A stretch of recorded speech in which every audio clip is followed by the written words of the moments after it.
Hello बच्चों, विद्या वाहिनी channel में आप सबका स्वागत। मैं संजीवनी शिंदे आज लेकर आई हूँ आपके सामने आपकी पाठ्य पुस्तक लोक भारती से पाठ 9वां, जो 9वें नंबर पर कविता है और उसका नाम है वरदान मांगूंगा नहीं और कवि है शिव मंगल सिंह सुमन। देखो बच्चों, यह कविता जहाँ शुरू होती है वहाँ मौलिक सृजन दिया है। निम्नलिखित शब्दों के आधार पर कहानी लिखिए तथा उसे उचित शीर्षक दीजिए। और शब्द दिए हैं वृक्ष, अंतरिक्ष, पुस्तक, कैमरा। लेकिन बच्चों, शब्दों के आधार पर कहानी अब हिंदी में नहीं है। अब हिंदी में कहानी लेकर आता है सिर्फ रूपरेखा के आधार पर, इसके लिए मैंने उसे नहीं लिया है। अब देखेंगे हम परिचय। शिव मंगल सिंह सुमन जी का परिचय। जन्म उनका 5 अगस्त 1915 उन्नाव उत्तर प्रदेश में हुआ और उनकी मृत्यु 26 नवंबर 2002 में हुई। इनका परिचय है। जनकवि शिवमंगल सिंह सुमन जी की प्रगतिवादी कविता के स्तंभ थे। उनकी कविताओं में जन कल्याण, प्रेम, इंसानी जुड़ाव, रचनात्मक विद्रोह के स्वर मुख्य रूप से मुखरित हुए हैं। प्रमुख कृतियाँ: हिल्लोल जीवन के गान युग का मेल, मिट्टी की बारात, विश्वास बढ़ता ही गया, वाणी की व्यथा आदि काव्य संग्रह, महादेवी की काव्य साधना, गीत काव्य, उद्भव और विकास, गद्य रचनाएं इनकी हो गई है। अब हम देखेंगे पद्य संबंधी। देखिए, गीत यह इस कविता की विधा है। यह वाक्य याद रखना। जहाँ भी आपको सरल अर्थ के लिए प्रश्न आता है वहाँ पहला वाक्य होना चाहिए कि वरदान मांगूंगा नहीं इस कविता की विधा गीत है।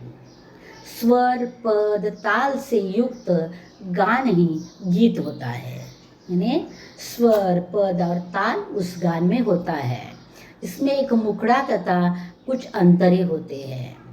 प्रत्येक अंतर के बाद मुखड़े को दोहराया जाता है। गीत गेय होता है, यानी गाने वाला। प्रस्तुत गीत में कवि ने स्वाभिमान से जीने, सुख दुख के समभाव रखने एवं कर्तव्य पर डटे रहने के लिए प्रेरित किया है। अब देखो, कहा गया है, उन्होंने कहा है कि इसमें मुखड़ा तथा कुछ अंतरे होते हैं। प्रत्येक अंतरे के बाद, यानी अगर आपके सामने पाठ्य पुस्तक है तो आपने देखा तो पहली 3 पंक्तियों के बाद चौथा वरदान मांगूंगा नहीं रिपीट हुआ है। तो वह क्या हो गया, प्रत्येक अंतर के बाद मुखड़े को दोहराया जाता है। यानी वरदान मांगूंगा नहीं यह मुखड़ा है और हर 3 पंक्तियों के बाद उसे दोहराया गया है। अब हम कविता देखेंगे। यह हार एक विराम है, जीवन महासंग्राम है, तिल तिल मिटूंगा पर दया की भीख मैं लूंगा नहीं, वरदान मांगूंगा नहीं। कवि जिद्दी है। कवि कहते हैं कि जीवन में हम चल रहे हैं, जीवन के रास्ते पर चलते वक्त कभी अगर हम हार गए तो वहाँ विराम है, समझ लेना। यानी थोड़ा आराम का, विश्राम का काल है। अपना जीवन एक महासंग्राम है। संग्राम यानी युद्ध। अपना जीवन युद्ध है और उसे लड़ते रहना हमारा कर्तव्य है। हमेशा हम लड़ते रहेंगे। कवि कहते हैं कि तिल तिल मिटूंगा, यानी थोड़ा करते करते मैं पूरा बर्बाद हो जाऊंगा, लेकिन किसी से भी मैं भीख नहीं मांगूंगा। यानी मुझे मदद के लिए आ जाओ, मेरी ओर कोई तो देखो, इस प्रकार की मदद नहीं मांगूंगा। ना मैं ईश्वर से, भगवान से वरदान मांगूंगा नहीं। वरदान यानी अभिशाप, वह आशीर्वाद। मैं भगवान से भी आशीर्वाद मांगने नहीं जाऊंगा। जितना हो सके अपनी लड़ाई खुद लड़ता रहूंगा और लड़ते लड़ते मैं मिट जाऊंगा, लेकिन मैं किसी की मदद नहीं मांगूंगा। अगली पंक्तियां देखेंगे। स्मृति सुखद प्रहरों के लिए, अपने खंडहरों के लिए यह जान लो, मैं विश्व की संपत्ति चाहूंगा नहीं, वरदान मांगूंगा नहीं। स्मृति सुखद प्रहरों के लिए यानी अपने जीवन में कई प्रहर आ जाते हैं। कहते हैं दिन में 3 प्रहर होते हैं, वैसे कई प्रहर हमारे जीवन में आ जाते हैं। स्मृति यानी यादें, हमेशा यादें सुखद प्रहरों की होनी चाहिए। यानी यादों में हम किसे याद करें, तो जो हमारे जीवन में सुख के पल बीते हुए हैं उनको हमें याद करना है। अपने खंडहरों के लिए, खंडहर यानी हमारे साथ जो भी कुछ बुरा बीता है वह खंडहर होता है। खंडहर यानी खंडहर उसे कहते हैं जो बहुत बड़ा महल था, कभी कभार वह बहुत ही ज़्यादा मशहूर था, लेकिन आज वह गिरते गिरते बहुत उसका हिस्सा टूट गया है, वहाँ कोई आता जाता नहीं है, ऐसी जगह को खंडहर कहते हैं। तो हमारे जीवन में कौन सा खंडहर होता है?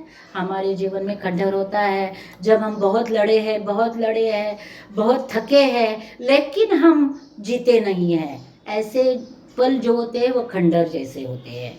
यह जान लो, मैं विश्व की संपत्ति चाहूंगा नहीं। और कवि कहते हैं, मैं विश्व की संपत्ति नहीं चाहूंगा, मैं किसी से वरदान नहीं मांगूंगा। अगली पंक्तियां हैं। क्या हार में क्या जीत में, किंचित नहीं भयभीत में, संघर्ष पथ पर जो मिले यह भी सही वह भी सही, वरदान मांगूंगा नहीं। कवि कहते हैं कि जीवन के रास्ते पर चल रहा हूँ, कभी हार जाता हूँ, कभी जीत जाता हूँ। हार और जीत में क्या है? मैं ना हार से भयभीत होता हूँ, किंचित भी यानी जरा भी मैं भयभीत नहीं होता। तो मैं क्या करता हूँ, जो जिस जगह पर मैं हारा हूँ उस स्थिति के साथ दोबारा लड़ने के लिए खुद को तैयार करता हूँ। मेरा पथ, जीवन का पथ संघर्ष पथ है। पथ यानी रास्ता, संघर्ष पथ है। जो मिले यह भी सही वह भी सही। कभी कभी जीवन में ऐसा भी मौका आता है, ऐसा भी रास्ता आता है कि आराम के साथ जिंदगी चल रही है, ना उथल पुथल कुछ है, ना कुछ लड़ाई झगड़ा है, तो आराम के साथ जी रहे, ऐसा भी होता है। तो कवि कहते हैं कि मेरा जीवन संघर्ष पथ है, कभी यह मिले कभी वह मिले, यानी यह भी सही वह भी सही, यानी हार भी सही जीत भी सही, संघर्ष भी सही और आराम की जिंदगी भी सही। जो है मेरे जीवन में मुझे प्राप्त हुआ है उससे मैं पालूंगा, उसे मैं सह लूंगा, मैं किसी से वरदान मांगूंगा नहीं। अगली पंक्तियां देखेंगे। लघुता न अब मेरी छुओ, तुम भी महान बने रहो, अपने हृदय की वेदना में व्यर्थ त्यागूंगा नहीं, वरदान मांगूंगा नहीं। लघुता न अब मेरी छुओ, यानी जब मैं अपयशी हो गया हूँ, मैं जब हार गया हूँ, तब मैं लघु यानी छोटा बन गया हूँ, तो मेरी लघुता छूने के लिए तुम मत आओ। तुम महान हो, तुम महान बने रहो, मुझे मदद के लिए आने की जरूरत नहीं है। कवि आगे कहते हैं, अपने हृदय की वेदना में व्यर्थ त्यागूंगा नहीं। हृदय को वेदना तब होती है जब कुछ सामने दुखी घटना घटती है, जब हमें कुछ दुख सहना पड़ता है, जब हमें कुछ बुरा सहना पड़ता है, तब हृदय में वेदना निर्माण होती है। और कवि कहते हैं, मैं अपनी वेदना त्यागूंगा नहीं, छोड़ूंगा नहीं, तो उस वेदना देने वाली घटना को दूर करने की कोशिश करूंगा, उसके साथ मैं लड़ूंगा, वरदान मांगूंगा नहीं। अंतिम पंक्तियां है ये कविता की। चाहे हृदय को ताप हो, चाहे मुझे अभिशाप दो, कुछ भी करो कर्तव्य पथ से, किंतु भागूंगा नहीं, वरदान मांगूंगा नहीं। मैं तो किसी को शाप मांगने वाला नहीं हूँ, मैं तो किसी को अभिशाप मांगने वाला नहीं हूँ। अगर चाहे हृदय तो को ताप दो, यानी तुम्हें लगता है तो तुम मुझे ताप दो, यानी मुश्किलें दो, या मुझे अभिशाप दो, या मुझे आशीर्वाद दो, मैं उससे कुछ भी कहने वाला नहीं हूँ, क्योंकि मैं अपने कर्तव्यों को पूरा करते हुए रहूँगा। मैं अपने कर्तव्यों से भागूंगा नहीं। मैं अपना कर्तव्य बहुत ही ईमानदारी से करूँगा। मैं अपने कर्तव्य छोड़कर नहीं भागूंगा। वरदान मांगूंगा नहीं, यानी मैं किसी से आशीर्वाद नहीं मांगूंगा। मैं अपने कार्य निश्चलता से करता रहूँगा। बच्चों, यहाँ यह कविता पूरी हो गई है। कविता का लेखन कार्य देखने जाएंगे हम। पहले शब्द संसार है। महासंग्राम, बड़ा युद्ध, खंडहर, भग्नावशेष, ताप, गर्मी, अभिशाप, श्राप, तिल तिल मिटना, धीरे धीरे समाप्त होना। इसका वाक्य प्रयोग पाठ्य पुस्तक पे स्वाध्याय में आया है, इसके लिए मैंने वाक्य प्रयोग नहीं किया है। अब देखेंगे संभाषणीय। गणतंत्र दिवस के अवसर पर जनतांत्रिक शासन प्रणाली पर अपना मंतव्य प्रकट कीजिए। मंतव्य ने अपना मत प्रकट कीजिए। जनतांत्रिक शासन प्रणाली में जनता को यह अधिकार रहता है, वे अपना प्रतिनिधि चुनकर कुछ समय के लिए शासन प्रणाली की बागडोर उनके हाथ में सौंप सकते हैं, लेकिन जो प्रतिनिधि चुन कर भेजा है वह अच्छे तरीके से काम करेगा, इसका आश्वासन कोई नहीं दे सकता। इन प्रतिनिधियों पर किसी का नियंत्रण न होने के कारण बार बार सत्ता पर आने के लिए ये प्रतिनिधि कुछ भी कर सकते हैं। इसमें से ही भ्रष्टाचार जैसी बुरी बातों को बढ़ावा दिया जाता है। जनता ने नियुक्त किया प्रतिनिधि अगर सच्चे दिल से शासन प्रणाली का कार्य करता रहेगा तो जनतांत्रिक शासन प्रणाली बहुत ही महत्वपूर्ण रहेगी और सफल भी रहेगी। देखो बच्चों, इस प्रकार जो संभाषणीय है, श्रवणीय है या आसपास है, ऐसे वाले प्रश्न स्वमत के लिए आ सकते हैं। अगला है, जीत के लिए संघर्ष जरूरी है। विषय पर प्रतियोगिता में सहभागी टीम के साथ चर्चा कीजिए। हमें जीते वक्त कई प्रकार की मुसीबतों को मुंह देना पड़ता है। कोई भी कार्य हाथ में लेने के बाद उसे पूरा करने तक हमारे मन में जिद होना जरूरी होता है। कई बार हमारे जीवन में जय पराजय, हार जीत या लाभ हानि होती रहती है। हमें कार्य करते वक्त कभी पराजित होना पड़ा या हानि सहनी पड़ी तो भी हमें निश्चय से खड़ा रहना जरूरी है। वक्त के साथ परिस्थिति बदलती रहती है। पराभव या हानि से हमारे मन में नकारात्मकता नहीं बढ़नी चाहिए, तो हम सकारात्मक विचार को लेकर हमारे रास्ते पर अड़िग रहेंगे तो जरूर हम अपनी मंजिल तक पहुंच सकते हैं। हमारे जीवन में किसी भी क्षेत्र में जीत पानी है तो संघर्ष करना जरूरी है। बिना संघर्ष का कोई भी यश प्राप्त नहीं हो सकता। इसीलिए हमारे मन को और विचारों को गंभीरता से लेकर हमें कार्य कर सफल बनना होगा। अगला है लेखनीय। जीवन में परिश्रम का महत्व पर अपने विचार लिखिए। इसका भी उत्तर मैंने दिया है। मानव एक ऐसा प्राणी है जिसने अपनी ताकत के बलबूते पर खुद को बहुत ही विकसित किया है। अपने परिश्रम से ही मानव की जो प्राथमिक जरूरतें हैं, अनाज, कपड़ा, मकान, आसानी से पाता है। परिश्रम करने से ही मानव का जीवन बदल गया है। जैसे तपने के बाद सोना निकल आता है, वैसे ही परिश्रम के बाद सद्गुण निकल आते हैं। कमजोर आदमी भी अपने उद्देश्य पर अड़ा है और परिश्रम करता है तो खुद का भाग्य बदल सकता है। समाज में जो परिश्रम करता है वह व्यक्ति अपनी मंजिल तक आसानी से पहुंच सकता है। समाज में परिश्रम करने वाले लोग अपना अस्तित्व बनाए रखते हैं। समाज में सबसे सुखी लोग वही होते हैं जो परिश्रमी हैं। परिश्रम के बलबूते मानव अपना हर सपना साकार कर सकता है। इसीलिए जीवन में परिश्रम का महत्व बहुत ही ज़्यादा है। अगला श्रवणीय, किसी अवकाश प्राप्त सैनिक से उनके अनुभव सुनिए और उनसे प्रेरणा लीजिए। अवकाश प्राप्त यानी रिटायर हुए सैनिक। मैं एक बार एक अवकाश प्राप्त सैनिक से मिला था। मैंने उनके साथ बातचीत की। उन्होंने अपना जीवन कैसे बिताया उसकी पूछताछ की।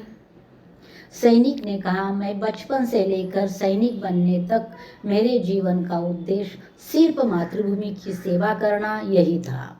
उम्र होते ही मैं सैनिक बन गया। जब भी कभी अपनी जन्मभूमि पर कोई आंच यानी संकट आए तो मैं जी जान से उसकी सेवा करता हूँ।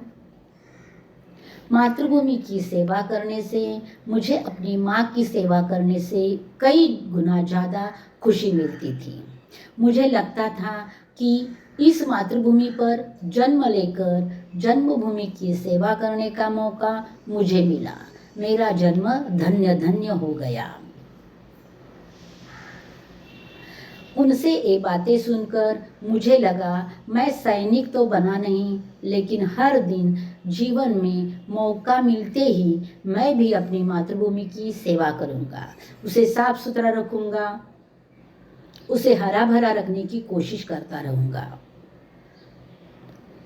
अगला है पाठ से आगे। कविवर्य रविंद्रनाथ टैगोर की कविता पढ़िए। एक कविता मैंने यहाँ दी है।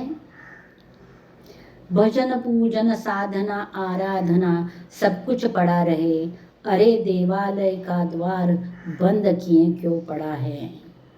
अंधेरे में छिपकर आप अपने आप चुपचाप तू किसे पूजता है। आंख खोल कर ध्यान से देख तो वही देवता घर में नहीं है। देवता तो वहाँ गए हैं जहाँ माटी गोड़ कर खेतीहार खेती करते हैं। पत्थर काट कर राह बना रहे हैं, 12 महीने खट रहे हैं। क्या धूप क्या वर्षा, हर हालात में वे सबके साथ है।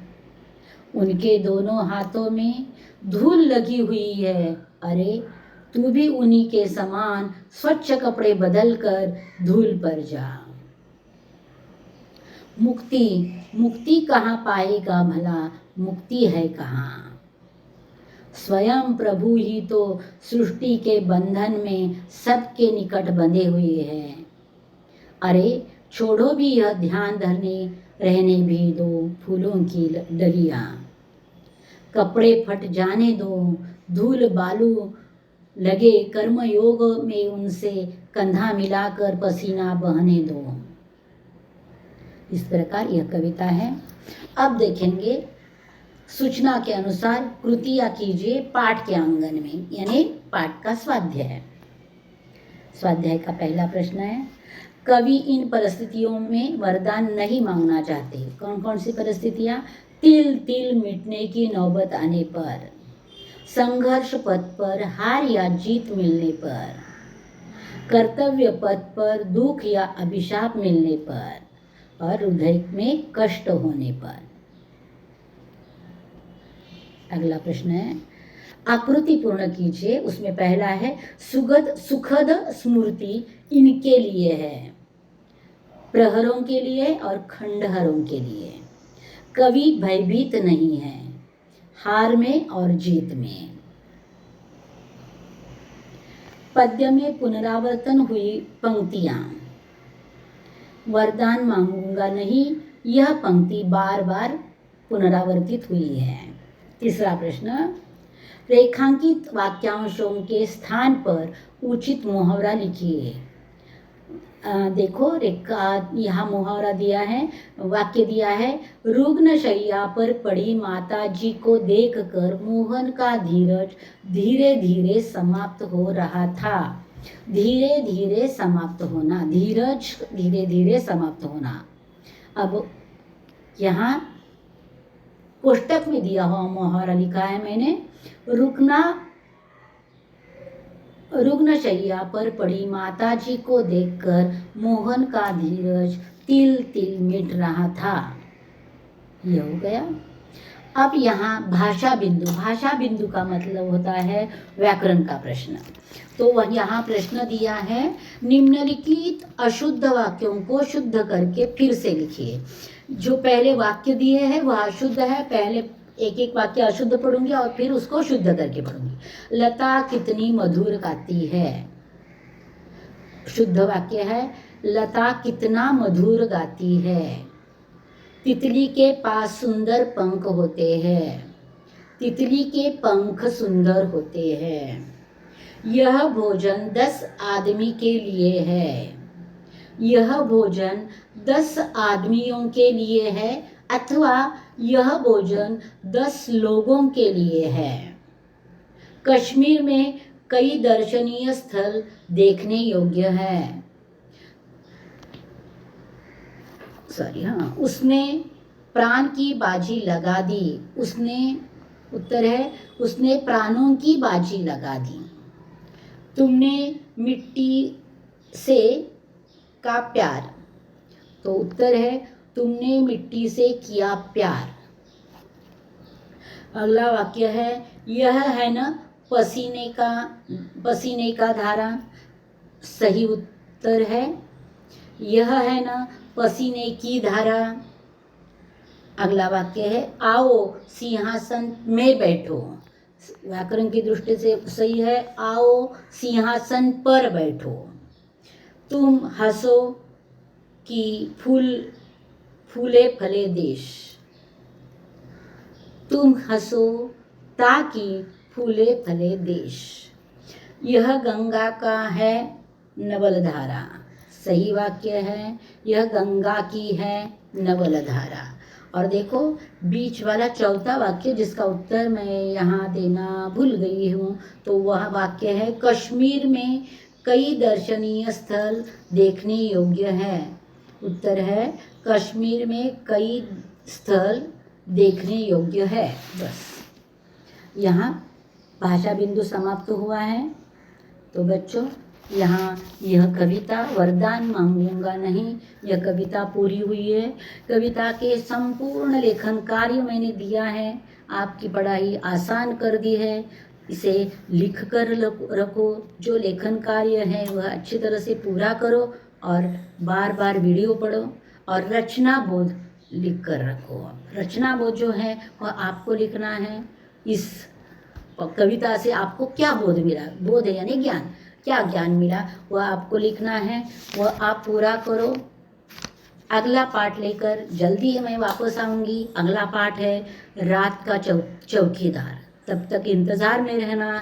धन्यवाद बच्चों।